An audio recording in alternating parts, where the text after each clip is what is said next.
Welcome, tech enthusiasts, to an exciting discussion on the inevitable release of Sony's Project Q. Now, when rumors started circulating about a Sony handheld device making its debut at the PlayStation Showcase, I have to admit I was skeptical. Gaming insiders on Twitter often make sweeping guesses that anyone keeping up with the news could make. However, it seems those analysts didn't quite hit the mark this time either. In this video, we'll be diving deep into these concerns and exploring the reasoning behind why you may want to hold off on purchasing this intriguing device. If you're eager to gain insights into this topic, don't forget to like and subscribe to our channel. Without further ado, let's jump right into the discussion and shed light on the upcoming release of Project Q. Must own a PlayStation 5. Xbox's strategy for entering the portable gaming market is as simple as it is brilliant. Game Pass, the revolutionary subscription service, allows you to play games on the device you already own. No need to purchase an Xbox console or a dedicated handheld device. It's a consumer-friendly approach that truly puts the power in the hands of gamers. In contrast, Sony's Project Q relies on remote play, which falls short of offering the same level of accessibility. To enjoy remote play, you must first own a PS5 and have it connected to Wi-Fi in standby mode. This requirement limits the convenience and portability that gamers crave from a handheld device. One can't help but wonder why Sony didn't take a page from Xbox's playbook and develop a PS Plus app with cloud gaming capabilities, similar to Game Pass. Such an approach would have provided genuine access to an extensive library of games without the need for additional hardware. Instead, we have Project Q, which is rumored to carry a price tag of $300 or possibly more. And let's not forget that's on top of the cost of purchasing a PS5. Potential controller issues.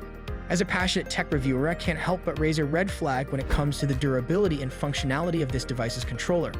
Rumor has it that Project Q boasts all the buttons of a regular DualSense, but we can't ignore the elephant in the room: the notorious stick drift issues and battery life problems that have plagued the DualSense.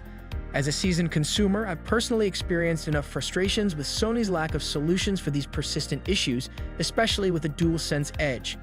Now imagine encountering similar challenges on a handheld device that potentially carries a higher price tag.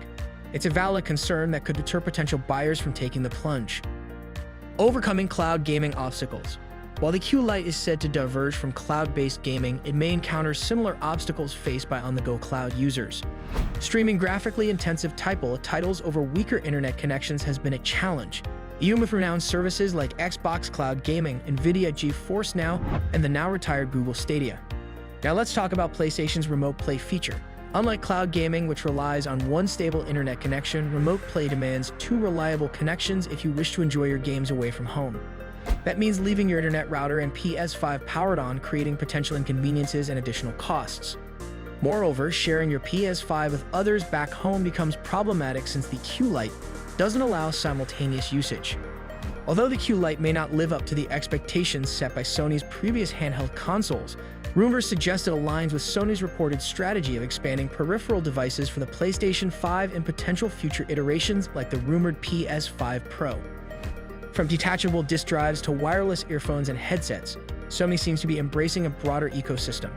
While Sony has yet to confirm the Q Lite's existence officially, insider gaming's claim of it being in the QA phase, slated for release before future £5 versions, sparks anticipation among fans eager to learn more about its features and pricing.